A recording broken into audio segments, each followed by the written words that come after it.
Ça fait déjà plusieurs épisodes qu'on rabâche le fonctionnement de l'intérieur de l'objectif, mais je vais quand même y ajouter quelques petites précisions. Bienvenue dans cet épisode 20 pour faire la mise au point. Le mec balance des punchlines comme ça, tu les as pas vus venir. Quand la lumière arrive dans l'objectif, par un jeu de lentilles, elle converge vers un point du capteur. Ça c'était juste le rappel.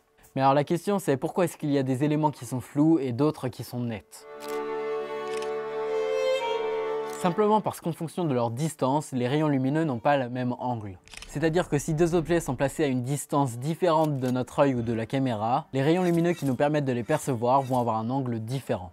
Donc en se penchant sur l'intérieur de notre caméra, on peut voir que si un des deux objets est en focus, alors ces rayons lumineux convergent pile sur le capteur. Ou presque pile tout du moins, comme vous le verrez dans la vidéo sur la profondeur de champ qui arrive demain. Par contre, les rayons provenant du second objet vont converger plus proche du capteur ou plus loin, en théorie. Il est évidemment possible de faire varier le point net en faisant varier la mise au point. Dans notre œil par exemple, des muscles permettent de rectifier la forme du cristallin pour faire converger certains rayons lumineux vers notre rétine. Dans notre objectif, c'est une lentille mobile sur l'axe optique du capteur qui permet de faire converger certains rayons sur ce dernier. Il y a donc évidemment une distance à partir de laquelle la caméra n'est plus capable de faire la mise au point car le sujet est trop proche de l'objectif et la lentille est à son potentiel maximum. Pour y remédier, il est possible d'utiliser des objectifs dits macro qui possèdent un plus grand nombre de lentilles, mais qui du coup sont forcément plus chers. Sauf qu'ils ont l'avantage de pouvoir faire une mise au point très proche de l'objectif. Pour certains, la distance de mise au point est seulement à quelques millimètres de l'objectif.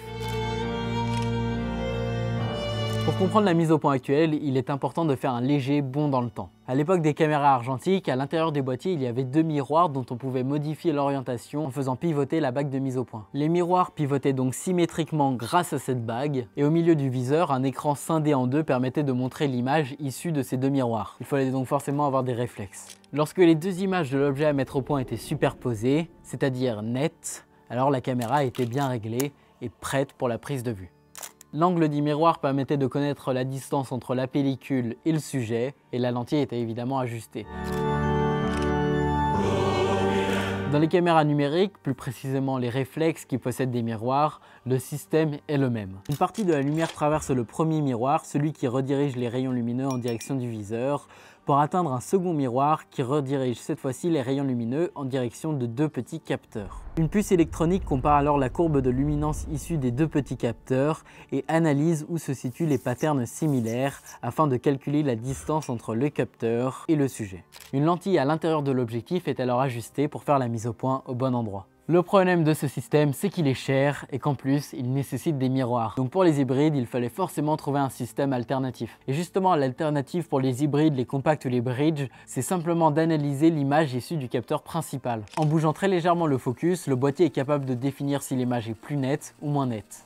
Il bouge donc la lentille dans le même sens jusqu'à ce que l'image redevienne floue, et alors il revient très légèrement en arrière pour obtenir un sujet parfaitement net. On parle ici d'autofocus à mesure de contraste. Et c'est pour ça qu'en basse luminosité, il n'est pas rare que l'objectif ait du mal à faire la mise au point et qu'on se retrouve avec un sujet que très approximativement net, voire un processus de pompage. Et ce n'est pas le seul inconvénient car la rapidité pose aussi un problème. Même si maintenant, avec les avancées technologiques, ce système de mise au point est beaucoup plus efficace qu'avant. Des caméras sont aussi sorties avec un système d'autofocus fonctionnant sur le même principe qu'un sonar de dauphin.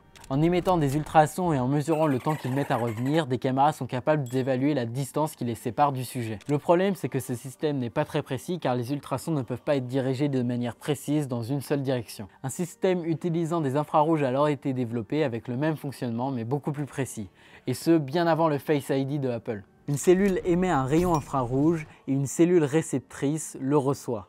A nouveau, le boîtier calcule l'intervalle de temps entre l'émission du rayon infrarouge et sa réception afin de définir précisément la distance qui le sépare du sujet. Ce système est évidemment beaucoup plus rapide car la vitesse de la lumière est beaucoup plus importante que la vitesse du son. Et en plus de ça, il fonctionne très bien en basse luminosité car il fonctionne dans le noir. Bon ok, les ultrasons ils pouvaient aussi fonctionner dans le noir mais c'était moins précis. Le majeur inconvénient de ces autofocus actifs, c'est si la caméra est séparée du sujet par une vitre ou une surface transparente. Aujourd'hui, grâce aux avancées technologiques, les boîtiers même milieu de gamme possèdent plusieurs systèmes différents d'autofocus, même si l'analyse de l'image par une puce électronique reste encore le système le plus utilisé. Et pour cause, elle est de plus en plus efficace, notamment grâce à la détection de visage, de scènes, de clins d'œil, etc. Voilà, cet épisode touche à sa fin, car c'est la fin. Donc si vous avez apprécié cette vidéo, n'hésitez pas à liker, à mettre un commentaire pour m'aider. Et puis, pourquoi pas la partager. C'était Gast. Ciao.